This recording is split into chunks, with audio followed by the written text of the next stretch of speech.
Well, hey there, Southern Oregon. Welcome back to the Real Estate Show. So glad you could join us today. I'm Alice Lema. I'm a broker here in Southern Oregon with John L. Scott Real Estate. And today I am so excited to get to interview one of my favorite agents, Danna Gibson of the Gibson Group in Ashland. She's also a John L. Scott agent. She's been in the business forever. She's very smart. She's very funny. And we're so glad to have her on the show again today. We like to have other agents on the show periodically. So today we get to talk to Danna Gibson of the Gibson Group in Ashland, John L. Scott. Before we talk to Danna, let's do a quick look-see at the stats, our local stats. So wanted to point something out about prices because everybody's watching price declines. There's a lot of talk about the market maybe being soft or a crash, but I just want to point out here in Southern Oregon, this time last year, Jackson County average sales price was $484,000. This year it's $510,000. That's a 5% bump, which is sustainable. And that would actually be a nice normal appreciation that we could all live with from now on. Also want to talk about Josephine County. This time last year, the average sales price in Josephine County was $438,000. This year is $464,000. So that's a bump up for Josephine County so far this year of 5%. How about Klamath County, or sister to the east? This time last year, the average sales price in Klamath County was $296,000. This year, it's $323,000, up 9%. So always want to go back to check the data. Helps us clear our head, keep our feet on the ground. There's still some good deals out there to be had. And the sellers and buyers seem to be coming together more often this fall, and deals are getting done. Now, some of that requires contingent offers. Some require lenders being a little more helpful with interest rate point buy downs and things like that, but it's happening. So keep that in mind. There's still plenty of real estate to be had this fall and winter, at least in Southern Oregon. So having said that, let's take a quick break for a word from our sponsors and get on with our conversation with Danna Gibson, the Gibson Group, Ashland, John L. Scott. We're thankful to have our sponsors, John L. Scott, Ashland, and Medford, the Rogue Valley Association of Realtors, and Guy Giles of Churchill Mortgage. We appreciate you all so much. We'll take a quick break and be right back with our conversation with Danna Gibson. It's always a good one, so stay tuned. Well, welcome back, everybody, to the Real Estate Show. I'm Alice Lema. I'm a broker here in beautiful Southern Oregon with John L. Scott. And today we're talking to Danna Gibson of the Gibson Group down in Ashland. Thanks for joining us again, Danna. Thanks for having me. So it's been a few months since we've had you on the show, and it's been a very, very volatile summer. Can you bring us up to speed, kind of what's going on down in the Ashland market? You bet. So we had a strong summer still, although things have shifted as far as sellers being able to put something on the market and expect multiple offers. There has been a shift where we're seeing less offers per listing, and if something is overpriced, it's going to sit on the market. So while we still have fairly low inventory, there are buyers out there who are looking for homes. And are they locals, out of towners, or a mix? It's a mix of folks, and interestingly, apparently so far this year, we have had more driver's licenses turned in from the state of Washington than the state of California. Wow. So, right, I know. And so I think part of that has to do with the fact that the Bay Area in particular is getting hit pretty hard with a lot of price reductions, and the Seattle area is still a very strong market. That is so interesting. I bet that doesn't happen very often. I don't know of it happening in my time in the business. So are these remote workers? It's so fun to talk to another agent. I don't mean to just ask you all these questions, but yeah. So what about the remote workforce? How's that impacting things in Ashland? So I can only give you anecdotal opinion because I haven't really looked at the numbers for that. But interestingly, in the last 2 years, particularly since COVID, and so many more people are able to, work from home, we are seeing an influx in the area of younger families, which is wonderful. I was driving through Ashland yesterday to meet somebody and had to go way back in the park to find a parking space. And it's been like that for most of the summer. It's interesting how COVID may be shifting the demographics of Southern Oregon, because remember, before the shutdown, weren't we a little over 50%, 55 and over, just kind of generally demographically here in Southern Oregon? Yes, and in particular, Ashland was even higher than that, with most coming in were either retired or newly retired people, or sorry, retiring or wanting to retire in the next 1 to 5 years. That's been kind of our that's who lives here is the older active retiree. And now with the remote workforce, we're starting to see more young families. We are, and I think the great schools, particularly in Ashland, the great schools are pulling more families in. Yep. In fact, a lot of those phone calls start with, I just read about the schools in Ashland. So it would be wonderful to have more families. Not that, our retirees aren't wonderful too. Everybody's wonderful, but it's just interesting, interesting to watch the changes because of the COVID. So now we've been fully open and we've been hit with all these interest rate increases. So how are you guys and your clients managing? So interestingly, I think that the interest rate piece is both based on fact that for the same payment or monthly payment, and most buyers are driven by their monthly payment, people can afford significantly less house than they could 10 months ago. With that said, sellers are getting pretty creative and savvy and offering buy downs on interest rates for their buyers, or to pay closing costs. There's all sorts of different ways that we are helping buyers still get into homes at an affordable monthly payment. And that really is what it's about, is keeping that payment. But who would have thought that we'd go double from, in interest rates? That's a lot to absorb. And again, I completely understand. I personally just bought a home 5 months ago, and the difference in the rates in the 4s and now at 7.1 is significant. Oh, so you just bought a house. That's just from April to October. Yeah. And how did it go? Oh, from your purchase. Yeah, no, it was great. Perfect. So Ashland has a lot of tourism, and the shutdown kind of put a damper on that. What's going on with the tourism and the Airbnbs down where you guys are? So again, at least this last month or so, the Airbnbs and the hotels have been pretty full. It's the last month of Shakespeare, and so we're seeing more school groups come in again, and we're just seeing people coming in to see the plays again, which is fantastic. Also, during COVID, the Chamber of Commerce here in Ashland did a really good job expanding outdoor activities and people being able to take advantage and being aware of what's available here in Southern Oregon and Ashland in particular. And so we are seeing more folks for those kinds of activities as well. So it's not just Shakespeare.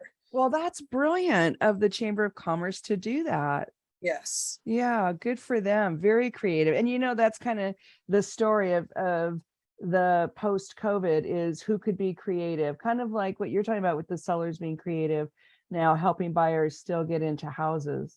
Yes, absolutely. I think, the other thing that draws for a town of our size, really, we have amazing restaurants. We have a restaurant recently that was just named by the New York Times one of the top 50 restaurants in the country. It's called Moss, M-A-S. Wow, that's fantastic. Our little Ashland. I know. That's great. That's great. Throw a dart and, you're going to end up with a great place to eat here. Yeah. And the lifestyle, it's a very walkable town. There's so much to do. And then there's the weather. I mean, look, it's almost Halloween and it's absolutely beautiful this week, isn't it? It is.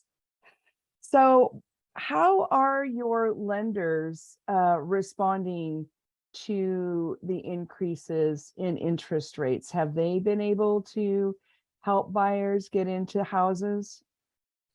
So interestingly, the way that I'm hearing from them, and I've spoken with a few over the last few weeks, is asking sellers to put some of that upfront money in, and so they can buy down rates. There's also some very interesting programs that lenders are coming up with to essentially let folks, what they're saying is buy the house, rent the rate.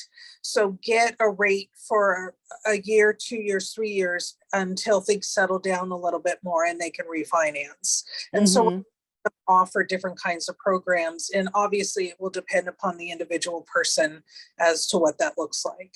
Of course. And then they're trying to help raise the limits of some of the loan programs. Yes. Yeah. That's always helpful. It is, and applicable here in this area because our prices are a little stronger than other places in the valley. Yeah, well, and that's the lifestyle in Ashland. It commands a premium price. And what we're talking about with the lenders is they have kind of ceilings on how much money they're willing to loan you in any given loan program. And so if they move those ceilings up, right? Like the jumbo, for example, didn't the jumbo get expanded recently? Most lenders there's a lot less jumbo money that's available out there right now. So if you're in that price category, you either need to have a more significant down or work some way to get it below the jumbo amount because the secondary market isn't loving the jumbo loans right now. Yeah. And that'll mellow out too. It's just everybody's kind of taking a deep breath. And, the truth of the matter is that the rates are at where they've traditionally been for decades. We're in an average market rate. We've just had almost 3 years of historically low rates. And so I think everybody has to emotionally and mentally adapt more than anything else. Yes, it's interesting because even people who are our age or older who remember the 6%, 7% as being a good thing. Yes. We got so used to those lower rates. Now it feels like sticker shock. It does. I mean, when I first got in the business in 1989, rates were 12%. And people were buying real estate. Yep, that's what it was like in the 80s. So yeah. So the other interesting thing that's happened in the last few months during the summer, and you mentioned it briefly in your introduction, was not as many multiple offers. Yes. Yeah. Can you speak to that a little bit about the subtleties of that change? Well, although there still is low inventory per the number of buyers, and this is for the $750,000 or $1 million market and below, over $1 million, it's a different circumstance. There's a lot of inventory, but below $1 million, there still is limited inventory. And so it is to some extent still keeping prices pretty strong for the sellers who are putting their places on the market. With that said, there are less buyers in the market right now. And so sellers don't have as strong a position as they did before. And buyers have a bit more choice than they did, even though inventory is still considered low. 5, 6, 7, 8, 12 offers on properties. It's if there's something that's come on the market pretty and it's considered to be pretty desirable and priced right, we could see 2 or 3 offers still, but we're not near what we were over the last 12 months. And it seems that the buyers at least are enjoying having that time to think and choose carefully. Yes, we're seeing that people don't feel like they need to walk in a door and make an offer. Another interesting factor is in September, about 20% of deals nationwide fell once they were in escrow. And so we're seeing that, I think, because people were still feeling like they had to get in and grab something. And then either they were getting cold feet or having second thoughts or just weren't so sure. So the fact that people can take a moment more and consider, I think, is very positive for the whole market. Well, it might help keep the deals together because they can be more calm in the beginning. Yeah, that idea of frenzy, as Lennox calls it, is not always healthy for the transaction. Agreed. So we're talking to Danna Gibson of the Gibson Group in Ashland, John L. Scott, and we like to check in with her and her team every so often. We're going to have to take a quick break here, and then we'll be back to discuss more of the market trends and what's happened the last few months down in the Ashland market. We're thankfully brought to you by John L. Scott, Ashland and Medford, Guy Giles of Churchill Mortgage, and our local Rogue Valley Association of Realtors, RVAR. Thank you so much. We're going to take our quick break and we'll be right back. Don't go away. Well, hey, everybody. Welcome back to the Real Estate Show. We're talking to Danna Gibson, the Gibson team down in Ashland. And one of the things we were just getting ready to talk about is just the enormity of changes that everybody has had to adjust to in the last few years. If we go back a few years, it's monumental, isn't it? It is. And it's not just market changes, but it's technological changes. The way that we market to people and get information available to buyers that are looking in the market, and how we even communicate with our sellers. So it's something that, in order to be effective, as you're moving forward in, from 22 to 23 or from 20 to 22, you have to keep up on what's happening and keep integrating these new technologies and processes to be most effective for your clients. Yeah, it's been so much. And the COVID reaction was helped by technology. We were able to continue to do transactions. Our governor still let us work during that time. But have you noticed that some of those contactless, not as much contact procedures are still in place? So some are, but honestly, I didn't, have a client in my car for probably over 2 years. And people are, I think, getting a little more comfortable. It'll be interesting to see what happens this winter with the first winter that we're not somewhat locked down. We're still, however, doing FaceTime showings, and other brokers are doing FaceTime showings on our listings. And but people, I think, are feeling more comfortable flying or driving up here and interacting face to face again. For me, I think the bigger piece is how we're communicating and getting information about listings and marketing to potential buyers. Mm-hmm. How's that changing? Well, there's always been, or not always, but for a long time, there have been portals, and there have been other ways that we can communicate with our clients. Seller's first showing now is online. The vast majority of people who are searching for a home go online before they even call a realtor. And a lot of clients, because they have, or potential buyers have access to this online information, will come to realtors with a list of what they want to see. Rather than in the old days, they may have seen one or contacted you about a piece of property, and then you would come up with some additional properties for them to see. But by and large now, people have a list of what they want to see, and we're facilitating that. And also, obviously, the negotiations and the transactions themselves. Mm-hmm, mm-hmm. Yeah, it is interesting that we don't make as many suggestions on addresses for people to check out as we used to. That's very true. How have your sellers reacted to the idea that even though COVID's over, a lot of buyers still want to do the virtual walkthrough the video chat on the phone thing. Yeah, sellers, we haven't had any issues. Sellers have been very open to that. They're comfortable when it comes to making an offer. Most sellers are going to want a buyer to have walked through their property and know the property before they move forward, rather than just seeing it through a phone or a video. But with that said, it's an effective way to get somebody more familiar with a property that in an unproduced way. And even the local people are liking that video chat walkthrough before they see it in person.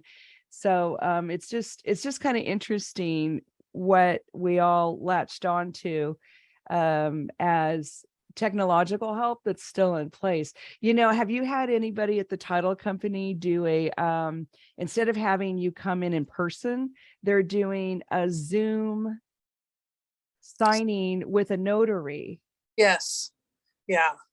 We haven't had that personally, but I know that they exist. And also, even though there are certain documents that have to be notarized, by and large, if it's a cash transaction, they're able to do it all online now with right, DigiSign or whatever they want to use to have the client sign that paperwork. And there's, I think, just the deed and maybe something else has to be signed now with and notarized. Yeah, it's super streamlined. Do you have any clients asking you about blockchain?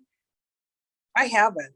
No, yeah, that's just kind of hanging out there on the fringes, but every once in a while we get a call with somebody asking about that. And I keep thinking it's going to be an Ashland sale that kind of starts that whole ball rolling, just because of the demographics in Ashland. I just was curious if anybody had brought it up yet. Not personally. Yeah. So I guess there's people back east using digital currency, but the title company said, because I asked them, the title company said, no, we don't do that. Well, the other piece, and I know because we work in the same company that you're aware of, is that wire fraud has become a really significant issue over the past 3 years. And so that's something that we're actually adding to all of our transactions to make our clients very aware. And Suzanne and I have taken classes on it and how to best avoid it. It's another factor with the digital age taking over to some extent. Yeah, and that's a non-positive leftover, right? Right. People are still in their basements with their hacking tools. To an extent, that's here to stay. I think that the in-person piece of our business will always be a factor, at least as long. But there's also always, other pieces. And I think the technological piece will just continue to evolve and grow and become a bigger part of what we do. Mostly for the positive. yeah, but it's just kind of interesting. And you brought up having people in your car. So are you saying that people are they're more comfortable being in the car with you now? They are. Over the last couple of years, we would literally drive in separate cars and be on the phone. And as we drove through and they would drive behind me, I could give them all the explanations of, there's the high school, there's an elementary school, this is Southern Oregon University. And literally we were doing it over a phone.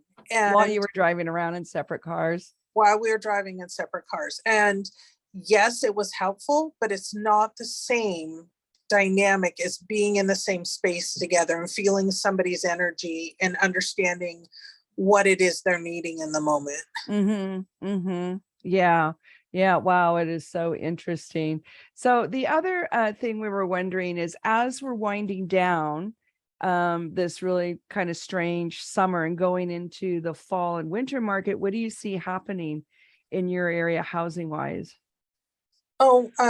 Again, been taking quite a few economic seminars. I want to make sure that we are well versed on what's happening in the nation, but more so in the state of Oregon and specifically Southern Oregon. So they are predicting that Medford's going to have a 0.7% increase in prices still for the year 2023. In Ashland, they're predicting to have about 2 percentage points of your value. So it's still a great idea to buy a house. You're still not throwing away your money. The other thing is that starting in 2022, this is the highest that I've been aware of, that landlords are going to be able to raise rents. I think it was up to 14.4%. The most I had known about was around 10%. And so people are going to be able to buy homes for what they're paying for rent and then have the write-off from. So even though our appreciation isn't what it's been, because we've had historic increases in appreciation over the last couple of years, it's still a good idea to buy a house. It's going to put you in a better financial place. And do you find that people are not aware of that rental increase in the state of Oregon? I think that's absolutely accurate, that people don't know what's coming. Those of us who are in the business and make it our business to keep informed are trying to keep our clients informed. But I think the everyday person is going to have no idea. And that's, going to be a big deal for a lot of people. And I don't personally know of any landlord that's going to use that full 2023 increase. And it has to do with the state of Oregon rent control. They have like the 7% limit every year, but then they have this other kind of variable inflation number, the consumer price index. And so when they announced it, the consumer price index limit is going to be 7.5. And then you add that to the 7, that's 14.5% that landlords will be allowed to charge next year. And I just don't see hardly any of the tenants, much less some of the landlords know, but the tenant population doesn't seem to be clued in, and I'm really getting worried about them. Yeah, agreed. I think they have to know to be prepared if they're going to have to make a move or do something different from where they are. And it makes buying a house pencil more. It does. Yeah. Especially in Ashland, the rents are really high in Ashland. Can you imagine? Right. And with FHA loan limits up and with a 3.5% down, there's so many programs. There's even 0 down programs out there for people that if they've got a steady income, that rent money can be buying them a home and, helping secure their financial future.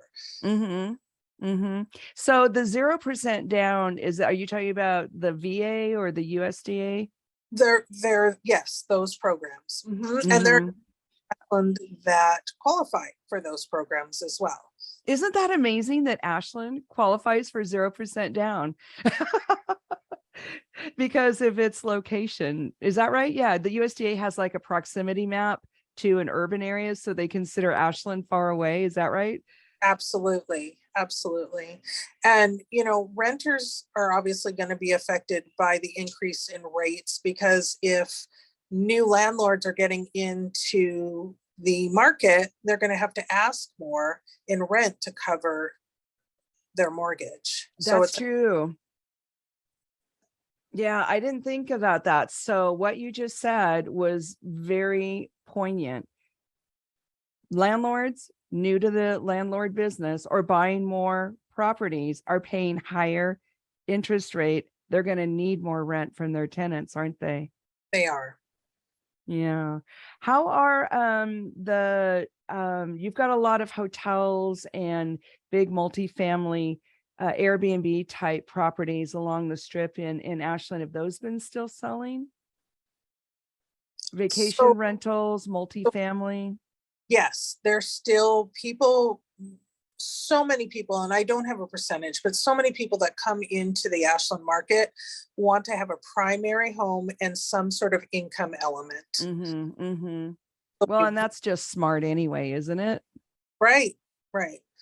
So we're talking to Danna Gibson, John L. Scott office in Ashland, of the Gibson team.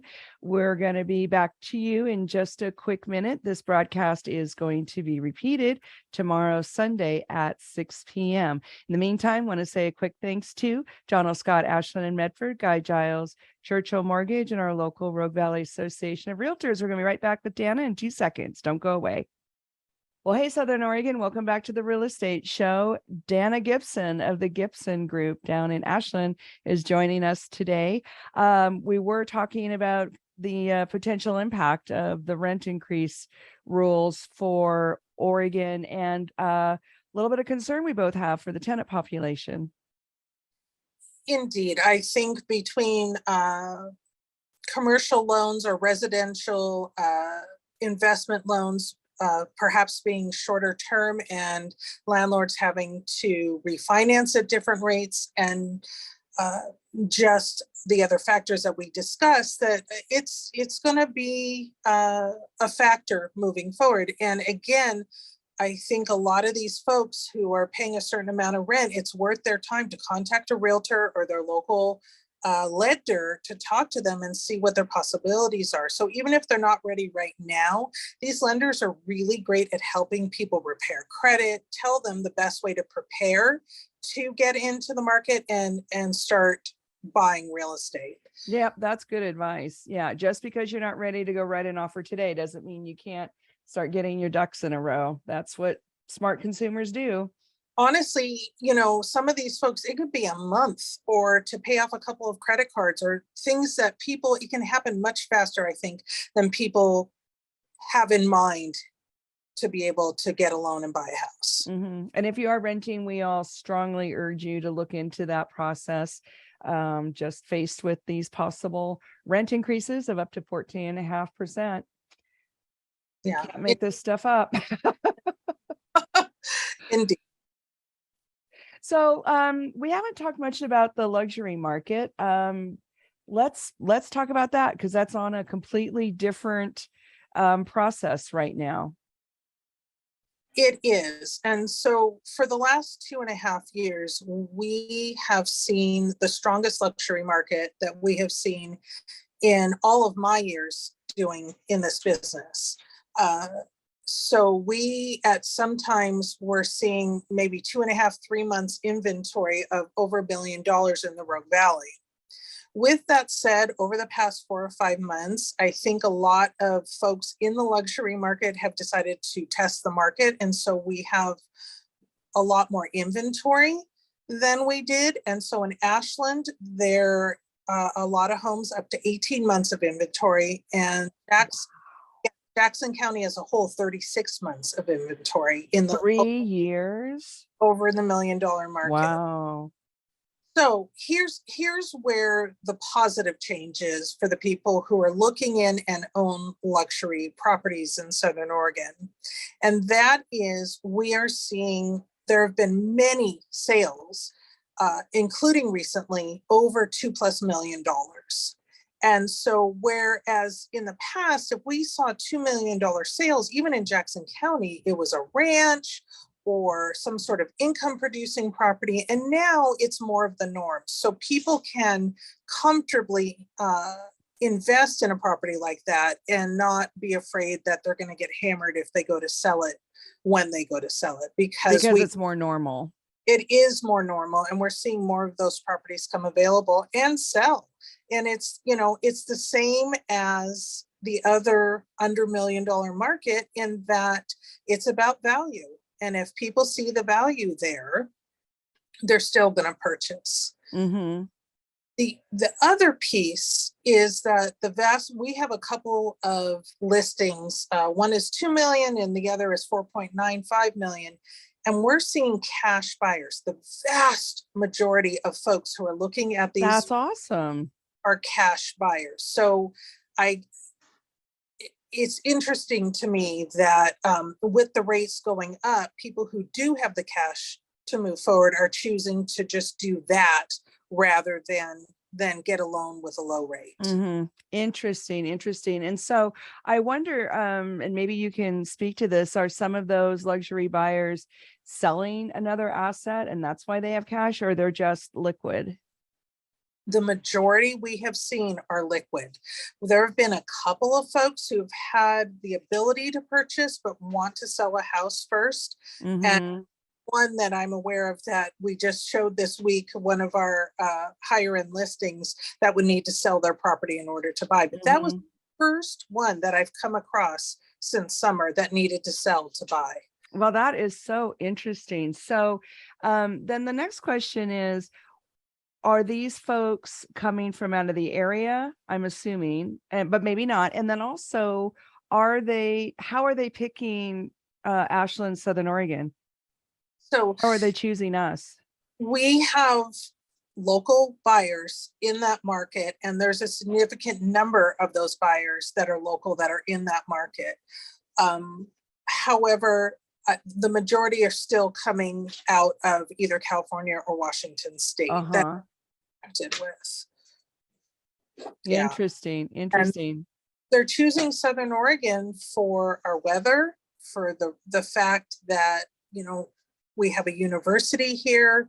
It's a pretty sophisticated place for an area our size. And the fact that we have really outstanding schools and hospitals and medical care. So for somebody to be able to get a lot of what they've been experiencing in a larger city, in this sweet little town, and be able to walk to get a bite to eat or a cup of coffee, or to run across a neighbor when you go to the grocery store, all of those things are really appealing to these folks, and it's what's bringing them here.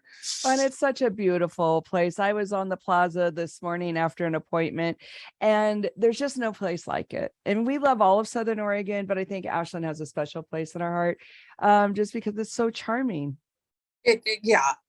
I really love this little town and am very pleased to be able to call it home. Yeah. So are you all moved into your new house? Are you all settled?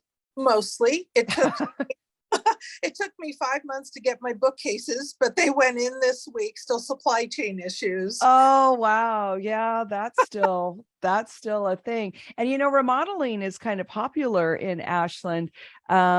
So do you have your labor force back and maybe not as much supply chain trouble? So we have some really fantastic Southern Oregon and Ashland specific contractors here that can come in and help folks update or remodel or build.